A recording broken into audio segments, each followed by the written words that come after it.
एक घर से सास और बहू के झगड़े की काफी देर से आवाज आ रही थी। झगड़े की आवाज इतनी तेज थी कि पड़ोसियों के कान खड़े हो रहे थे। पड़ोसी मजे ले रहे थे। झगड़ा खत्म होते ही बहू किसी काम से बाहर आई तो पड़ोस की एक बूढ़ी औरत आई और बोली, बेटा तेरी सास तो कुतिया का मेल है, अगर ऐसे ही चलता रहा तो तेरा तो जीना हराम हो जाएगा।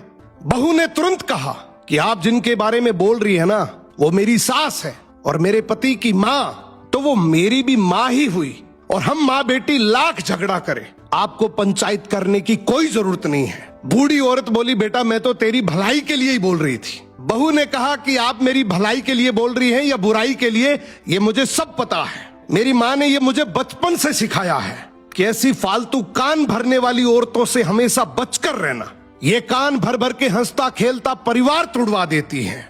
दादी सब समझ गई और बड़बड़ाते हुए वहां से चली गई। अब बहू जैसे ही घर आई अपनी सास को सारी बात बताई।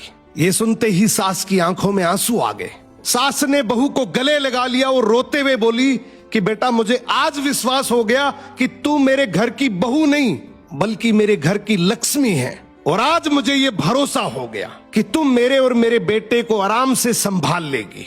अब मुझे कोई चिंता नहीं है। बहू ने भी रोते हुए बस इतना ही कहा कि आप मेरी माँ हैं और माँ से झगड़ा कौन नहीं करता, पर झगड़े का मतलब ये नहीं कि मैं घर की बात बाहर करूं। सो घर की बातें अगर घर में ही रहे तो घर मंदिर है, वरना कान भरने वाले तो हर गली नुक्कड़ पर बैठे हैं जो चुटकियों में एक हंसता खेलता परिवार तोड़ देते हैं।